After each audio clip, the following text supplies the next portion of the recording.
Indiana's Cummins engine is now making decisions on a day-to-day basis with its facilities and workers in Russia. This as the war rages on in Ukraine. But unlike some other American companies, Cummins, which is headquartered here in Indianapolis, has not stopped doing business in Russia following weeks of deadly attacks in Ukraine. Tonight, our 13 Investigates senior reporter Bob Segall explains why Cummins is still operating in Russia and whether its products are being used by the Russian military.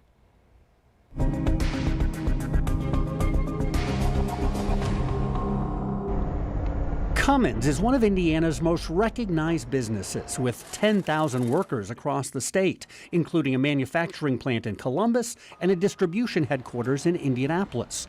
But it's the company's facilities in Russia that are now getting lots of attention, after Russia attacked Ukraine in a devastating war that's now making headlines daily. Cummins opened its first office in Moscow in 1985 and now has a joint venture with Cummins, Russia's largest truck manufacturer.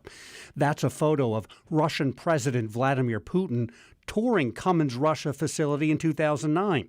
Cummins is largely owned by a Russian state-owned defense company that supplies parts for Russian military vehicles. And earlier this month, an auto industry blog claimed the Russian military is powered by Cummins engines, including these types of Russian convoy vehicles that have been used in the attack on Ukraine. Cummins insists that claim is completely false. A company spokesman told me Cummins has contracts in place that strictly prohibit any of its engines from being used for defense or military purposes in Russia. But Cummins says it's not taking chances. The company has now suspended most operations in Russia in response to the country's invasion of Ukraine. That includes making no engines over 400 horsepower to make sure they cannot be used for military purposes, halting the production of marine engines, and not making any parts for those engines either. Overall, Cummins says it has now halted about 75% of its business in Russia in response to what it calls a despicable invasion. Company spokesman John Mills told 13 News, "Our main concern right now is for the people of Ukraine. We are horrified by what's going on." So then why has Cummins not shut down all of its Russian operations? Mills said, "We have 700 employees in Russia. They are not participating in the war, and we care about them too. We don't want to turn our backs on those employees any more than we would turn our backs on employees here in Indiana." There's really not a good, exact right answer. Sunil Beatty is a business ethics and law professor at Indiana University. He says companies like Cummins are now in a tough spot, and the solution might be temporarily halting all business in Russia while still paying employees there. You can actually have your cake and eat it too.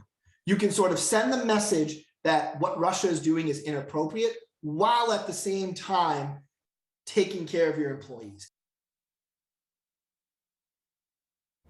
Cummins says it's watching the war in Ukraine and evaluating its business operations in Russia on a daily basis. Temporarily closing its business there and continuing to pay its workers is just one of multiple options it says it is still considering.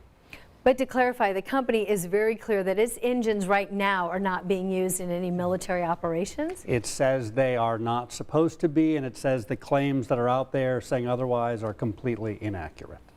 All right, Bob, thank you.